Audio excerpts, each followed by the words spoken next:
I'm going to show you how the Shoshone people preserve these for the winter. Now don't let the name chokecherry mislead you. These are one of my absolute favorite wild fruits, and when you cook with them they have more intense cherry flavor than conventional cherries. Now to find chokecherries you gotta find mountain slopes. I never find them growing on flat land, and maybe that's just my luck of the draw. They're always on the side of a hill for me. It's super easy to harvest tons of them. Now they get the name chokecherry because they are astringent. That means they leave a dry feeling in your mouth when you eat them. You still have to spit out the pit just like a normal cherry. Because these are cherries. They're just the wild species. The redder they are, the more astringent they're gonna be, but they're still totally palatable, especially if you're more used to wild foods like me. Now collecting them is very simple. You just strip them all off the stems like this. The great thing about them is they don't create massive trees. As far as identification goes, chokecherries are almost always a small shrub. Now they can get up to about 20 feet high, but I usually find them about as tall as a person here. Their leaves are just like that of a normal cherry tree, except maybe a little smaller. They have a pronounced vein on the underside, and these big clusters of red or black berries. They don't grow individually. If you find a bush that looks like this with a bunch of individual berries, you might have buckthorn, which is poisonous. Here's a traditional mortar and pestle that I made. All we're doing here is pounding up the chokecherries, pit and all. And I know everybody's gonna say that cherry pits are poisonous, but the poison in cherry pits is denatured by drying them. This was traditionally done for thousands of years. And I've had this before and it didn't poison me. Just fill your mortar with cherries, start smashing them.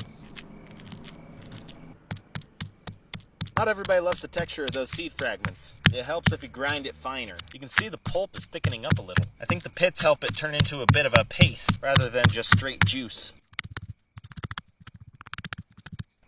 You can see it's like a dough now. All you gotta do is make a thin patty onto the drying tray. Dry that out in the sun for a couple of days and it'll become like fruit leather. You could probably use a food processor for this too if you wanted. Or if you had a juice press, you could just make fruit leather from it without the pits. We got a lot of cherries to work through. I'll see you in a bit.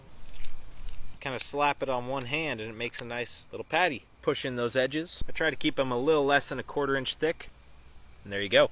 Look like hamburgers. I'd say about 2 days in the sun and these will be dry enough to store. And they have this cherry almond scent to them. The pits have an almond flavor. And once you grind and dry them, making them edible, makes these little fruit patties really good. Now traditionally they'd then be taken and broken up into soup or pounded in with pemmican or just eaten as is. Either way, it was always a winter food because they'd be harvested in late summer and throughout the fall. Then through the winter they'd be used for all sorts of different stuff. Now a lot of people don't like the texture of the ground up bits of pit in there. It really doesn't bother me. And if you want to maximize the amount of calories you're getting from this, grind up the pits with it, because that's more than half the fruit. That's also what gives it the doughy consistency. But if it's not your thing, send them through a juice processor, get all the juice and make fruit leathers from it instead. Thanks for watching.